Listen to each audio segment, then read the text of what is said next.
প্রিয় দর্শক, সবশেষে রয়েছে গ্রন্থ পরিচিতি। আমাদের আজকের গ্রন্থের নাম সমকালীন ফিতনা ও নবীজির ভবিষ্যৎবাণী, লেখক মুফতি মোহাম্মদ সোয়াবুল্লাহ খান মিফতাহি। এই গ্রন্থটি অনুবাদ ও সংকলন করেছেন মুফতি আশেক হাসান কাশিমি, প্রকাশ করেছে দারুস সালাম বাংলাদেশ। দীর্ঘ সূচি রয়েছে গ্রন্থের।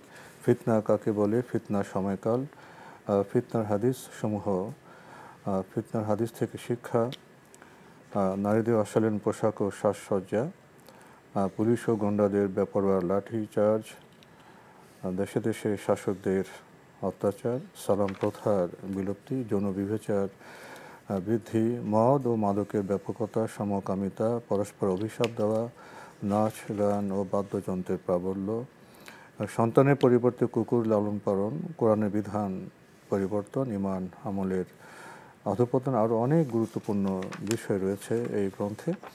যারা এই গ্রন্থটি পেতে চান টেলিফোনে যোগাযোগ করতে পারেন। Telephone number 01715819869।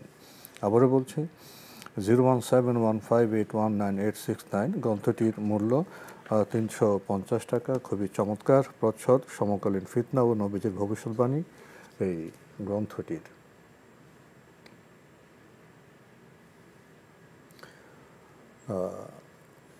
যদি এই গ্রন্থটি সম্পর্কে কিছু বলতেন। ধন্যবাদ। সমকালীন ফিতনা ও নবী সাল্লাল্লাহু আলাইহি ওয়াসাল্লামের কিছু ভবিষ্যৎবাণী নিয়ে যে বইটি লেখা হয়েছে এটি খুবই গুরুত্বপূর্ণ, যেহেতু ফিতনা আসলে আমাদের সমাজে, তো মানব সমাজে আমরা বলতে পারি যে এত ব্যাপক হয়ে যাচ্ছে, এখন অনেকেই ফিতনা সম্পর্কে সামান্যতম জ্ঞান রাখেন না, অথচ তিনি ফিতনার সাথেই নিজেকে যুক্ত রেখেছেন, বসবাস করতেছেন। হ্যাঁ, এমনভাবে ফিতনার সাথে বসবাস করছেন যে ফিতনা থেকে তিনি ফিতনাকেই মনে করতেছেন তিনি অনেক বড় হকের উপর আছেন, এটাই সুন্দর জীবন। যারা বাইরে আছে তারা ফিতনার মধ্যে আছে অথবা তারা বিভ্রান্ত। ফলে এই জায়গায় আসলে ফিতনার যে বিষয়গুলো সত্যিকার আহলে ইলমের কাছ থেকে জানতে হবে। এ বিষয়ে যে সমস্ত বই পূর্ববর্তী যুগের ওলামায়ে কেরাম, আমাদের আগের ওলামায়ে কেরাম লিখেছেন, তাদের লিখনি থেকে আমাদেরকে জ্ঞান নিতে হবে। কারণ রাসূলুল্লাহ সাল্লাল্লাহু আলাইহি ওয়াসাল্লাম ফিতনাকে দুই ভাগ করেছেন। আল্লাহুম্মা ইন্নী আউযুকা মিনাল ফিতান মা যাহরা মিনহা ওয়া মা বাতান। যে ফিতনা দুই প্রকার, একটা হচ্ছে প্রকাশ্য ফিতনা আর একটা হচ্ছে অপ্রকাশ্য ফিতনা। প্রকাশ্য ফিতনাগুলো শুধুমাত্র মানে যাদের সামান্য দ্বীনের ব্যাপারে অবিচলতা আছে, দ্বীনের ব্যাপারে জ্ঞান আছে, ইসলামের ব্যাপারে জ্ঞান আছে, তারা বের করতে পারে, তারা ধরতে পারে। অপ্রকাশ্য ফিতনাগুলো শুধুমাত্র বিচক্ষণ আলেম যারা আছে তারাই বের করতে পারে, আর বাকিরা ধরতে পারে না।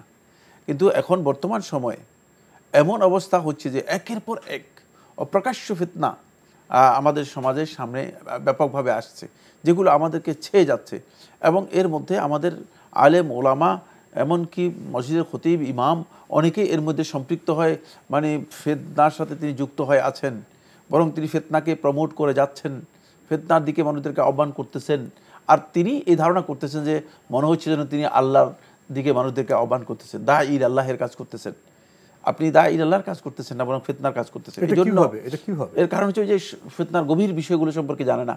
কারণ আপনি মানে কিছু বিষয় আছে প্রকাশ্য, কিছু অপ্রকাশ্য। অপ্রকাশ্য বিষয়গুলো, দুইটা উদাহরণ দেবেন?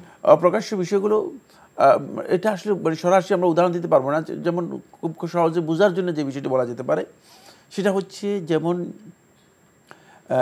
মনে করেন যে ফিতনার শুরু হয়েছে যেদিন থেকে আরম্ভ করে, সেদিন থেকেই মুসলিম উম্মার মধ্যে আজকে যে একটা বিশাল বিভ্রান্তি তৈরি হয়েছে, একটা ফেরকাবাদী তৈরি হয়েছে।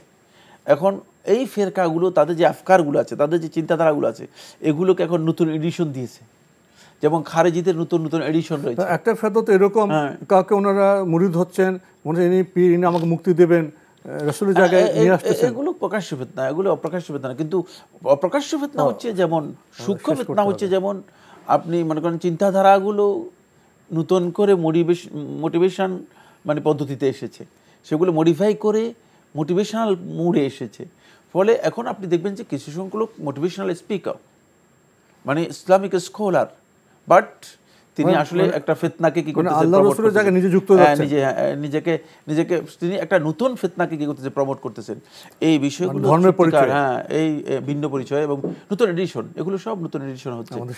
এই বিষয়গুলো যদি জানতে হয় তাহলে অবশ্যই যারা বিচক্ষণ আলেম রয়েছেন তাদের কাছ থেকে জ্ঞান নিতে হবে, অন্যথায় এগুলো ধরা এবং এগুলো থেকে নিজেদেরকে রক্ষা করা সহজ হবে না, কঠিন হবে না। এই জন্য বইয়ের প্রয়োজন রয়েছে।